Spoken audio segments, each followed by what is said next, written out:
So in this session, we'll be discussing about the orbital parameters or orbital elements. GPS user needs accurate information about the positions of the GPS satellites in order to determine his or her position. So therefore, it is important to understand how the GPS orbits are characterized. So in order to determine the unknown position of the GPS user, we need to have the correct, accurate information about the positions of the GPS satellites. How we can calculate the accurate information about the position of the GPS satellites is by understanding the concepts of the GPS satellite orbits. So we have many possible formulations of the solution to the two-body problem. So here the GPS adopts the notation of the classical solution, which uses a particular set of 6 integrals of motion known as Keplerian orbital elements. So we have n number of solutions, but here the GPS is adopting the classical solution where we'll be using 6 set of integrals of motion which are considered as the Keplerian orbital elements.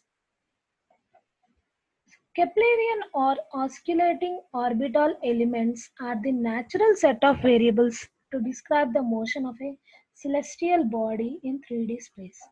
So here Keplerian orbital elements are the set of variables which will describe the motion of a satellite in the 3D space. By using these 6 orbital elements, we can describe the motion of a satellite in the 3D space.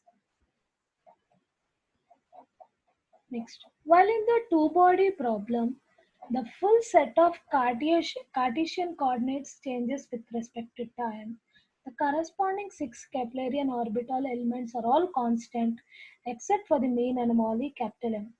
So here in this two-body problem, the Cartesian coordinates changes with respect to the time, but whereas the 6 orbital elements are all constant except the mean anomaly.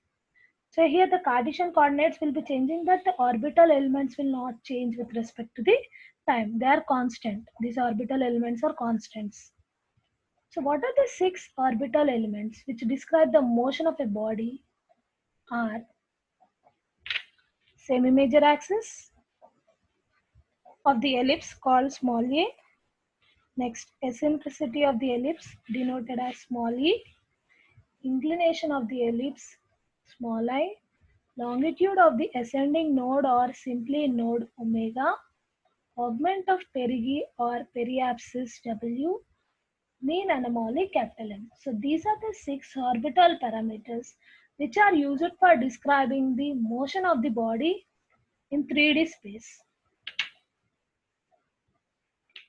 See here that 6 orbital parameters, how they define the motion of a body are: first, semi-major axis and eccentricity will define the form of the elliptical orbit of the satellite. So based on the semi-major axis and eccentricity, we can say whether the orbit is highly elliptical orbit or highly inclined orbit. We can determine with respect to these two parameters, A and E. Next, as we all know that the Keplerian orbit is an elliptical orbit. So it will define the elliptical orbit based on the small a and small e. Next, the inclination I, periapsis W, and node omega define the orientation of the ellipse in 3D space. So here the angle of inclination will define the shape of the orbit with respect to the equator. So the angle inclined with respect to the equator will define the shape of the orbit, that is orientation of the ellipse. Periapsis, that is called perigee. Here we have 2 points. One point is then the point where the satellite is nearer to the earth is called as the perigee. The point where the satellite is far away from the earth is called as the apogee in the orbital plane.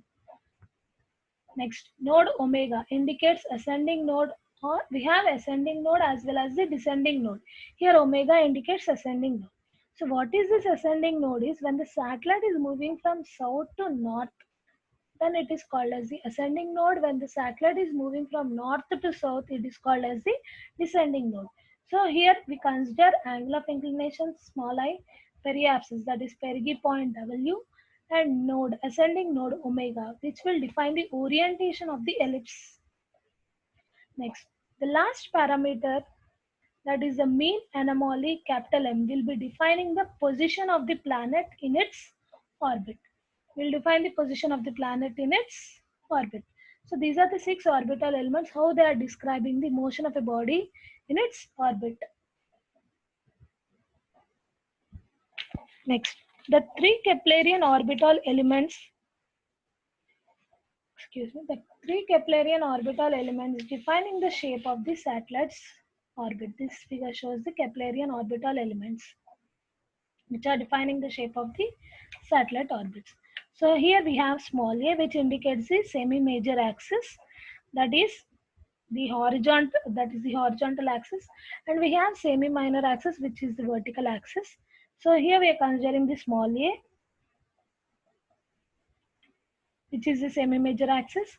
And next, eccentricity E. Eccentricity, if E is 0, then the orbit is called as a circular orbit. Here the eccentricity is non-zero, so here the orbit is considered as the elliptical orbit. Next. So here capital F indicates the center of the mass of the Earth, and point P indicates the perigee point, and this is the direction of the perigee. And when the satellite is at this position, we call it as apogee. Next. So if there is any node at this point, when the satellite is moving from south to north, then it is called as the ascending node. When it is moving from north to south, it is called as the descending node. So distance, here capital F, here we are considering a focus F, which indicates the center of the mass of the Earth. Next. Here we have a point called capital A. So here this point A indicates the time t0 at which the satellite is at some reference point capital A in its orbit is known as epoch. The time t0 at which the satellite is at a point called capital A in its orbit is known as the epoch. When the satellite is at this capital A at time period t0 is called as the epoch. So as part of the GPS ephemeris message, where the epoch corresponds to the time at which Keplerian elements define the actual location of the satellite, the epoch is called reference time of the ephemeris. So according to the GPS ephemeris message, here the point A indicates the actual location of the satellite according to the Keplerian elements. Next. The point P, this point P, where the satellite is closest to the center of the Earth, is called as the perigee. And the time at which the satellite passes through the perigee is denoted as small t. The time at which satellite passes through this perigee is called as the small t, which is another Keplerian orbital parameter. So this small t is also another Keplerian orbital parameter. That is the time at which satellite passes across the perigee point, small t. Next, we also have mean anomaly, which is defined as an angle that is related to the true anomaly. Here mean anomaly is an angle which is denoted as the angle related to the true anomaly at epoch. Epoch is when the satellite is at location of point A at t0 time. Next. Here true anomaly of the epoch is denoted as small v. True anomaly is denoted as small v. That is, true anomaly is the angle in the orbital plane measured counterclockwise. True anomaly is the angle measured in the plane which is measured counterclockwise from the direction of the perigee to the satellite. So true anomaly is the angle from direction of perigee to the position of the satellite in the orbit. Next.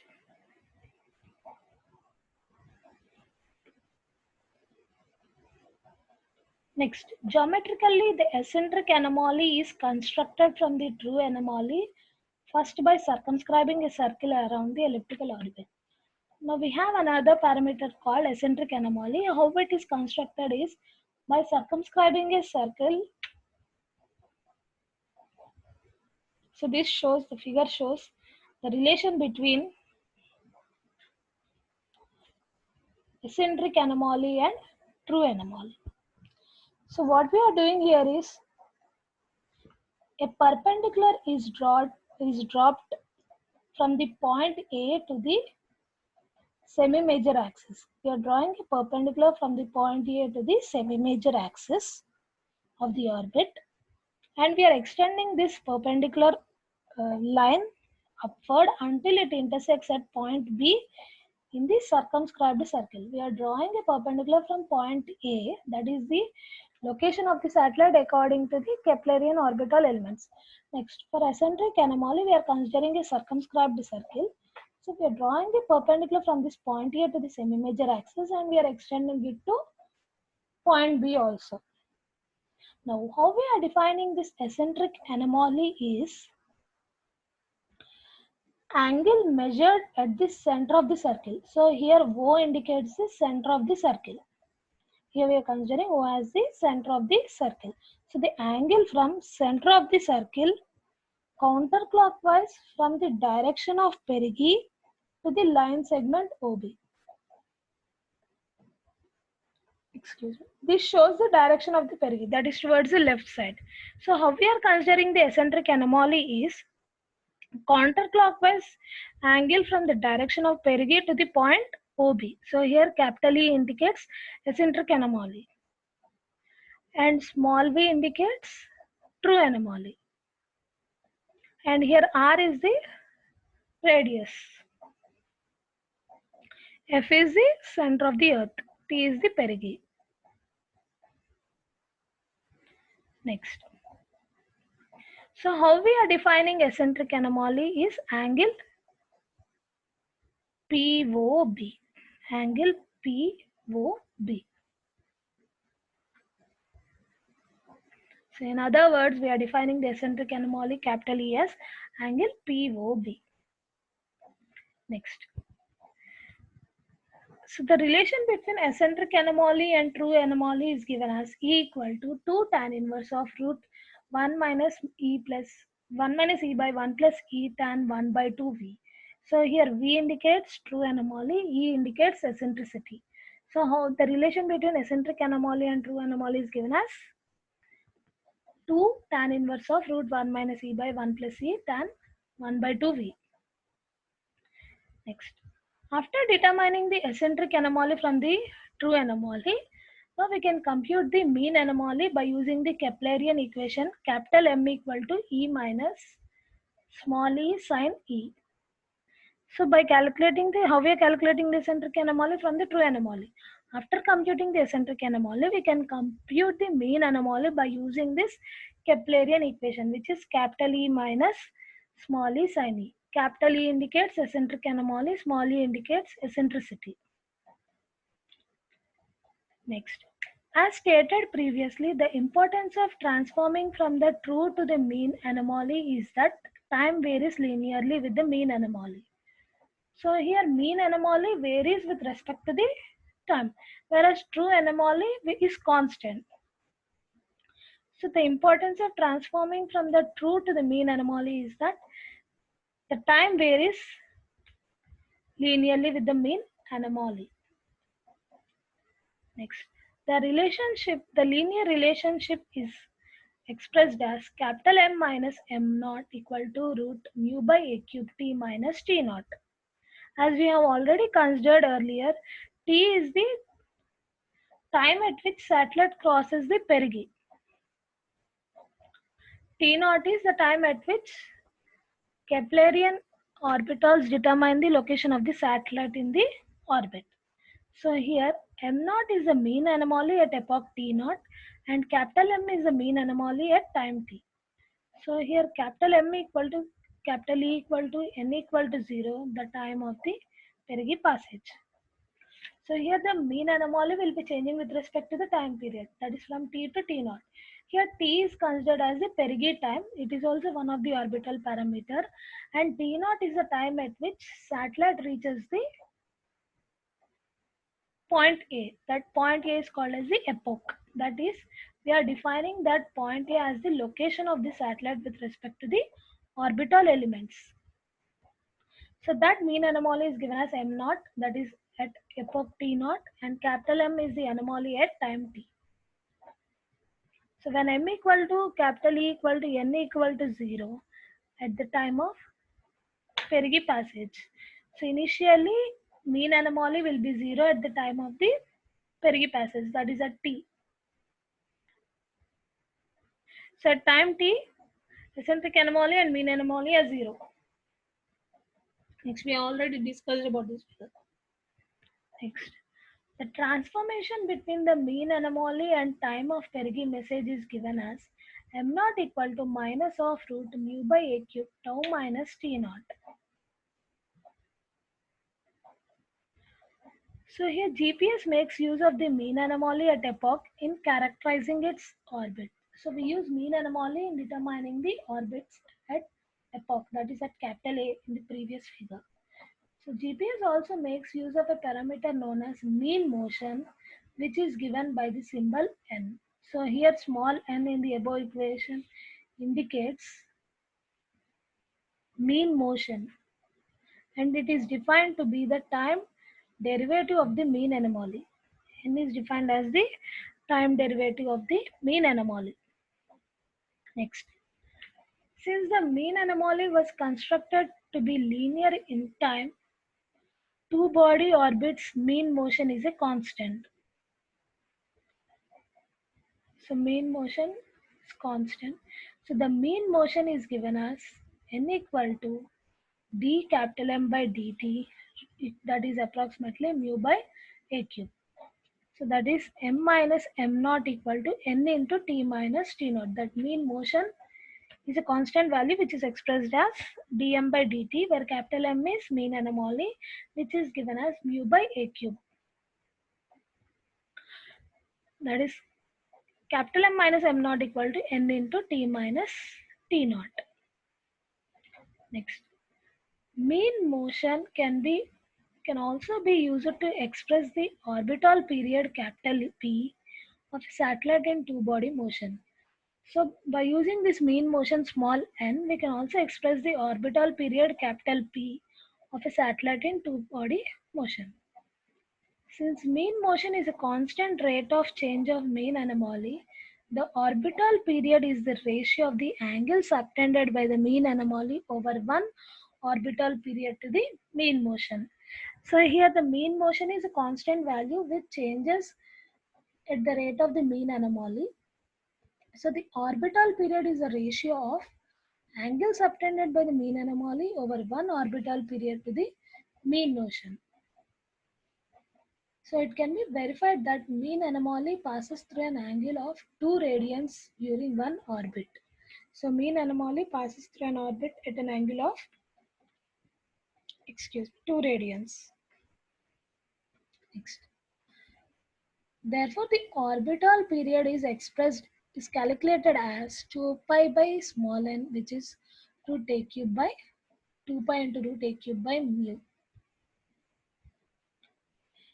Next, we'll be discussing in the next figure, which is showing the three additional Keplerian orbital elements that define the orientation of the orbit. So this is the next figure, which will show the three Keplerian orbital elements which are defining the orientation of the orbit. So in the previous session, we have discussed about what are the three orbital parameters we have discussed in the previous figures. We have discussed about semi-major axis, eccentricity, perigee, mean anomaly. Now we'll be discussing about the next set of the Keplerian orbital elements from this figure. So here, what does I indicates? The angle of the inclination.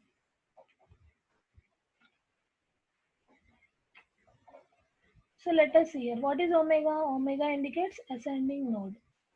So here, in the case of GPS, The Keplerian orbits are defined in relation to the Earth-centered Earth-fixed coordinate system. So in this GPS, the Keplerian parameters will be considering the Earth-centered Earth-fixed coordinate system. In this, xy is always the equatorial plane. So in this figure, the xy plane is always the equatorial plane. This x and y is considered as the equatorial plane. Next, inclination is the angle between the Earth's equatorial plane and the satellite orbital plane. As we have discussed earlier, inclination is the angle from the Earth's equatorial plane to the satellite's orbital plane. So here we are considering this as the orbital plane and this is the Earth's equatorial plane. So the angle from Earth's equatorial plane to the orbital plane is called as the small I. Next, the other two Keplerian orbital elements are defined in relation to the ascending node. So here ascending node, omega is called as the ascending node when it is passing in the clockwise direction.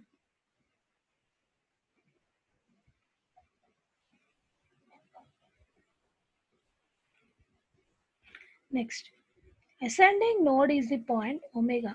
So at this particular point on the x-axis is called as the, so this point is called as the ascending node. This point is called as the ascending node. So this is our equatorial plane and this is our orbital plane and this is the direction of perigee. Next, so this is equatorial plane and this is the orbital plane. This is normal to the orbital plane. This is normal to the orbital plane. So how we are defining this ascending node is the point on the satellite orbital, or this is a satellite orbit. So this orbital plane is called as the satellite orbital plane, but this is our Earth's equatorial plane.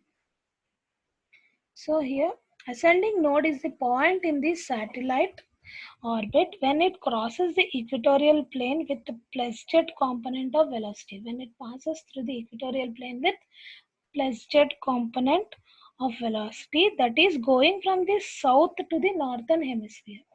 That is going from south to the northern hemisphere. We have already discussed what is ascending node in previous slides, right? Ascending node when it is moving from south to north. So this is the point on the satellite orbit when it is moving from southern hemisphere to the northern hemisphere. Next, the orbital element that defines the angle between plus x-axis and the direction of the ascending node is called as the right ascending node, which is called as the RAAN. So here the angle between x-axis and the direction of the ascending node is called as the right ascending node called omega. We are indicating that angle as omega and this is the ascending node. So we have discussed that is a node called omega, right? That node is called as the right angle from the positive x-axis to the ascending node, which we are denoting it as omega. Next, because the plus x-axis is fixed in the direction of the prime meridian in the Earth-centered Earth-fixed coordinate system, the right ascension of the ascending node is actually the longitude of the ascending node omega. So here we are considering the plus x-axis at 0 degrees longitude. So in the Earth-centered Earth-fixed coordinate system, so the right ascension of the ascending node is actually the longitude of the ascending node omega. So here the right ascending node is considered as the longitude of this node omega. Longitude of this ascending node. We are considering longitude of this ascending node because plus x-axis is 0 in the Earth-centered Earth-fixed coordinate system. So we are considering the right ascension of ascending node as 0 degrees longitude x-axis. So we are considering the ascending node longitude here. Next, We have one more parameter called the augment of perigee called W. So the augment of perigee W measures the angle from the ascending node to the direction of the perigee in the orbit. See the augment of perigee, we have another parameter called augment of perigee, which indicates the angle from ascending node to the direction of the perigee. Angle from, so this is the ascending right node, right? So the angle from ascending node to the direction of perigee. So that indicates W. So this angle from the ascending node to the direction of perigee is called as the augment of perigee, which is denoted as W. So we have another parameter called augment of perigee, that is angle from ascending node to the direction of the perigee. So this direction is called omega and this direction is called right ascension ascending node. And this angle is called as the angle of inclination. Next. So we are measuring omega, that is the right ascension ascending node in the equatorial plane. So we are measuring the right ascension ascending node in the equatorial plane, and whereas W is measured in the orbital plane. So we are measuring W in the orbital plane and omega in the equatorial plane. Next.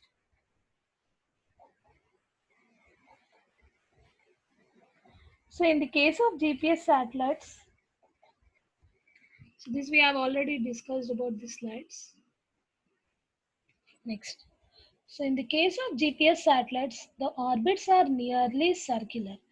So in the GPS satellites, most of the orbits are circular, but not oftenly they are circular, with eccentricities of no larger than 0.02 and semi-major axis of approximately 26,560 kilometers.